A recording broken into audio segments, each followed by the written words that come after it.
I was wrong, man. I was wrong. I want some rest. Are we having fun yet? You should never have so much pride that you're not willing to admit when you were wrong. And I'll be honest, I was absolutely wrong when it comes to K Sotto. I was completely off with my assessment of K Sotto. So let me tell you what happened. So I got a lot of hate for the last video that I did that was on Sotto, obviously. And I didn't understand it. I didn't understand where anybody was coming from. People were saying that I was just overlooking it, that I was just completely off. And I was like, dude, don't you see the stats? I mean, I've seen the highlights. I'm not that impressed. And I have to say, I did not look deep enough. I had so many prospects to do videos on till I completely overlooked K Sotto. And I didn't contextualize his situation, in which that's something that I always talk about. I always talk about how I should contextualize, we all should contextualize every single situation when it comes to these players. And I did not do that. But you guys have woken me, okay? You opened up my eyes to new possibilities. I was completely off. So what I wanted to do is I wanted to go into some of his past and go into what I've seen him as a player since then, since I've made that video. And I also have an interview, or one thing in particular from an interview of his that I thought was pretty interesting. But overall, I just went back in time, okay? I went all the way back to 2016 just to see what was the consensus of him back then. And overall, how do people feel about him? And what do I feel about him now? So after I looked more into him, I'm impressed. I'm really impressed. So first and foremost, I want to start here. I want to start with his family structure. So Irvin Sotto is his father, and I thought that this was so cool. This is such a good thing. So he has a really good structure at home. And that's one thing that's missing sometimes with NBA players, in which they try to get into the NBA and their family turns into clout sharks. I mean, it's just is what it is. It happens sometimes, but that is not really the case with his family. It seems like he has a really good foundation. So he was talking about having his dad there while he was in the NBL, I believe. But anyways, having my dad is amazing. I wish I had my mom and two younger siblings here too, but I'm always thankful with what I have, and I'm happy that my dad is here. Really great structure here, in which you can tell that he has people that he's playing for. Not only is he playing for the country, but he has individual people that he's playing for. And that's not something that's completely lost in the NBA, but it is something that's important nonetheless. So scrolling on down, and this is one thing that's significant as well, and I wouldn't expect anything less from Irvin Sotto.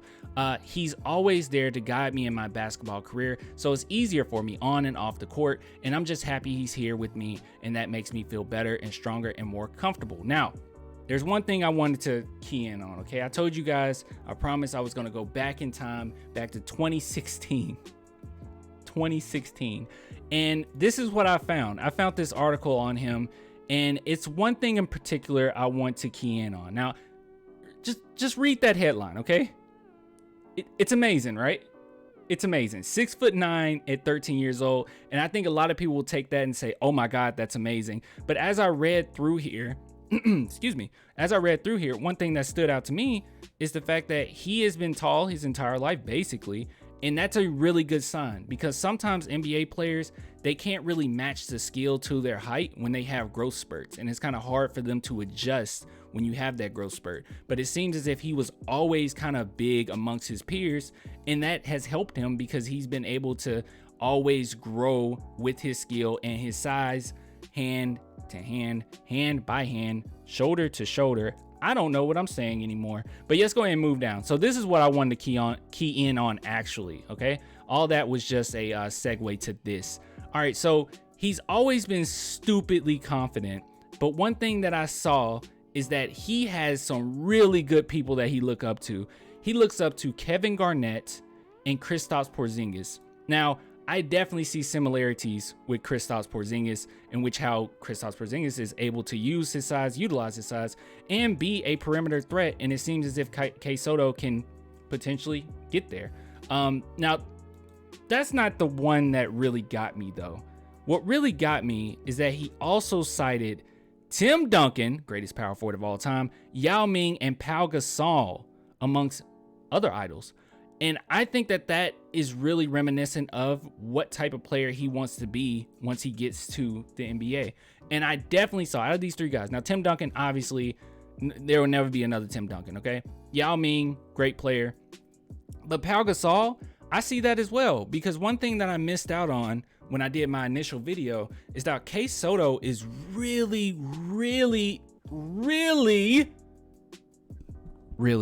good at finding open guys. His basketball IQ on the offensive end is actually pretty impressive, especially for his size. And I just completely missed out on that, missed the mark. And I see Pau Gasol tendencies there. So overall, yeah, I definitely see it. I see the Kristaps Porzingis definitely. Kevin Garnett had a little bit, but I see the Pau Gasol in him. Now, I talked a little bit about confidence, and this is another segue, okay? I want to talk about his confidence because the audacity of this kid. So this is him at the age of 17 years old, okay? And most 17-year-olds, okay, especially being the first, because he will be the first Filipino NBA player ever, right? Most 17-year-olds in a situation like that will be just happy to make it to the NBA. I'll just be happy if I get signed by a team. I'll be happy to make the G League. No. He said, I want to be an NBA player, but not only does he want to be an NBA player, he wants to be an NBA All-Star. The audacity of this kid. I love that confidence. He said, hopefully I can be an NBA All-Star. That is an amount of confidence I was not ready to read. And he says, and I just want to represent my family and represent my country because I might be that first Filipino NBA player. Now, he does have some humbleness to him, but this is what I talked about as well. Representing your family, representing your country. He has something to play for. And that kind of seems like a continuous theme with K Sotto the more that I look into him. Now, we talked a little bit about that confidence because this is ridiculous. He has some type of audacity, that arrogant kid. But this is one thing that I wanted to key in on. So let me turn this on, make sure you guys can hear this. And there we go. All right, so check this out. So this is him in an interview, and I'm just gonna play it because I found this very, very interesting. And it's one thing in particular about this that I really, really like. So let me go and play it. Turn that up. So I can't really think of any mistake that I want them to avoid. Probably, yeah. I think it's in general, but I think there was some moments in my basketball career that I was afraid to fail. That's why I kind of shy away from those type of moments. So right now, I learned that as a young player, it's not right to shy away. I mean, it's better to not be scared to fail because that's how you succeed when you learn about your failures. So if there's okay, so that's what I wanted to play. And what I found significant about that is one thing in particular. He's very, very self-aware. Now, I talked about Jock Landale before, and one thing that I really liked about him is before he even got to the San Antonio Spurs, one thing that he always talked about was, hey, I have things in my game that I have to work on. There's things that I'm not that great at. And a lot of NBA players, especially, I mean, because K Sotto, he got to be the king where he's from right now, right? And with that amount of pressure and that amount of probably fandom where he's at, it can really get to your head. But he's willing to admit what he had to work on and what he truly stems away from. Sometimes he said that he stems away from the big shots. He stems away from the big games. And it's really good that he was able to at least articulate like, hey, look, this is my issue. It's a mental thing. And I had to overcome that. And it sounds as if he's still kind of overcoming that. And one thing that I liked about this as well is he kind of started off answering the question as if, no, I don't have any regrets. He's arrogant. I'm just kidding. He's confident, and that's a good thing. All right, so moving on. Now, I just wanted to look at, kind of lastly, but I just wanted to look at a few quotes from, just around the league in general. And this is one from the head coach of the 36. I can never say it. It's such a weird thing to say. 36ers. It's so weird. All right. So he says he's been amazing. This is the coach of the 36ers. He's been amazing being a young kid who adapts and learns on the fly. He has grown leaps and bounds from where he started until now. And also, here's one from Amir Johnson. in which he says, if you can be that dominant post player that will definitely keep you on the floor, if you can switch 1 to 5, which Golden State does a lot and other teams are starting to do, that will keep you in the game more. So he's just giving some friendly advice, but overall you can see that there is talks about him and people basically saying, look, if you just work on this thing and you work on this thing, you can be a pretty good thing. Yeah, but anyways, I really like what I'm hearing around the league when it comes to K Sotto, and honestly, just the main consensus of him amongst fans. People are really crazy about him, and like I said, I didn't see it at first, but the more I looked into it, the more I saw it. Overall, his game is very good. I actually don't know another adjective for it. It's good. Okay, he has a good game. It's some things that he has to work on. Obviously, I think that he has strength, but some of his strength is not 100% there, especially in his lower body.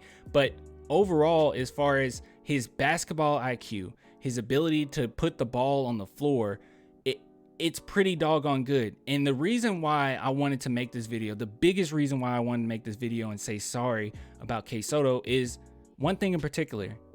He was playing in the NBL, and I did not contextualize that whatsoever. I looked at his stats and I just blew it off as whatever, because I was doing so many other videos, doing so many other assessments of other players, till this was one I just overlooked, and I didn't contextualize the fact that he was in the NBL. He was playing against some really tough talent, and NBL has some really tough big men that's not playing around, and they have some size. So of course this young player was going to struggle a little bit in that league. Obviously he's going to struggle a little bit. So I just want to apologize in that regard, but overall I just want to say you guys were completely right. I didn't look, this isn't peer pressure. This is literally genuine coming from me. K Sotto seems legit, and if the San Antonio Spurs were to get him, we would be in a really good position. There's so many things to his game that is pretty doggone good. Obviously need to develop a little bit more of a post move, more post moves, maybe a go-to move, but overall he's pretty good around the basket. He has the length, but he's good with the ball in his hands. He can put the ball on the floor, and he has a pretty decent first step as well. So overall, look, I like him. He's legit. I'm sorry. But anyways, I'll give it to you guys later. I just wanted to do this video. You guys, if you want to support the channel, as always, only $2 per month, Patreon and YouTube members. I'll give it to you later. Until next time, deuces.